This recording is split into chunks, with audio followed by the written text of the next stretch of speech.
భారత మాజీ ప్రధానమంత్రి అయినటువంటి మన్మోహన్ సింగ్ గారు చనిపోవడము భారతదేశానికి కాదు యావత్ ప్రపంచానికి కాంగ్రెస్ పార్టీకి ఎంతో దుఃఖం. ఎందుకంటే ఆర్థికవేత్తగా ప్రపంచాన్ని ఎదిగినటువంటి మన్మోహన్ సింగ్ గారు ఆయన మామూలు గవర్నర్గా పనిచేస్తున్నప్పుడు, ఆర్బీఐ గవర్నర్గా పనిచేస్తున్నప్పుడు పివి నరసింహారావు గారు 1991లో ప్రధానమంత్రి అయినప్పుడు, ఈయన ఆర్థిక గవర్నర్గా పనిచేస్తున్నప్పుడు ఈయనను తీసుకొచ్చి ఆర్థిక శాఖ మంత్రి ఇచ్చినప్పుడు మనకు గవర్నమెంట్ చేతిలో ఉన్నప్పుడు అప్పుడు 3.9 జీడిపి ఉండేది, మళ్ళీ 8.5 మరి జిఎస్టీ ఆ విధంగా ఉంటే భారతదేశానికి ఆర్థిక లావాదేవీలు ప్రపంచంతో చేసుకునికే 2 వారాలకే సరిపోయేటటువంటి ఆర్థిక లావాదేవీలు.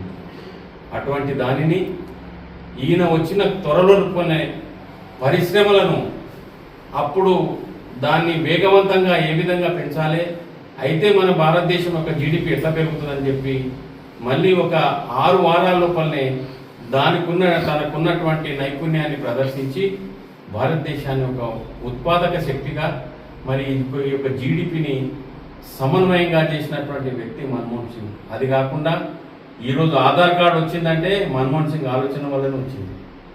మరి ఉపాధి హామీ పథకం ఈరోజు భారతదేశంలో ఆయన చనిపోయిన లక్షలాది కోట్లాది మంది ఎంతోమంది ఈరోజు ఉపాధి హామీ పథకం చేస్తున్నారంటే అది ఆలూరులో మొదటి ప్రధానమంత్రి ఉన్నప్పుడు తెలంగాణ లోపల మన ఆంధ్రప్రదేశ్ ఉమ్మడి ఆంధ్రప్రదేశ్ ఉంటే 2005లో అక్కడ మనకు ఓపెనింగ్ చేయడం జరిగింది. మేమందరం కూడా నారాయణరావు గారు ఎమ్మెల్యే ఉండే అప్పుడు ఆ సభలో మేము కూడా పాల్గొనడం జరిగింది.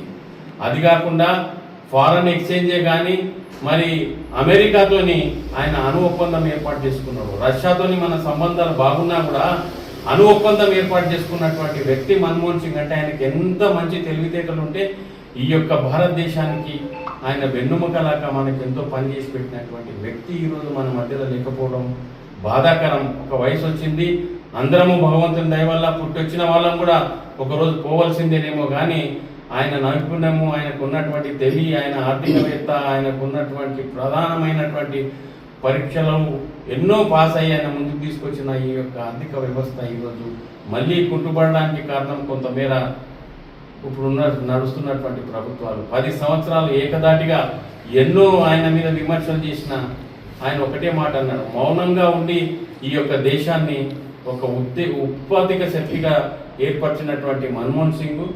అది కాకుండా ఆయన కూతురు ఒకసారి, ఆయనకు 3 కూతురు, ఒకసారి గవర్నమెంట్ కార్లో ఏదో ఆయన ఆఫీస్కో లేకపోతే కాలేజ్కో వెళ్తుంటే ఇమీడియట్గా తెలుసుకొని తెల్లారి నుంచి వాళ్ళని మందలించి ప్రైవేట్ ట్యాక్సీ కార్ను అప్పచెప్పి ఆ కార్లో పంపించినటువంటి యోధులు, అటువంటి నాయకులు, అటువంటి వాళ్ళు ఇప్పుడు ఉండడం ఎంతో కష్టం. కాబట్టి ఇటువంటి నాయకుడు ఈరోజు ఆయన మృతదేహమే మనల్ని విడిచిపెట్టి పోతున్నదంటే ఒక భగవంతుడు విడిచిపెట్టిపోతున్నట్టుగా బాధ కలుగుతుంది. ఇటువంటి వ్యక్తి ఈయన మనకు ప్రధానమంత్రికి జోహార్ జోహార్. కాబట్టి అందరూ కూడా ఆయన గురించి మంచి చెప్పుకొని మున్ముందు కూడా ఆయన బాటలో నడవాలని చెప్పి కోరుకుంటున్నాను.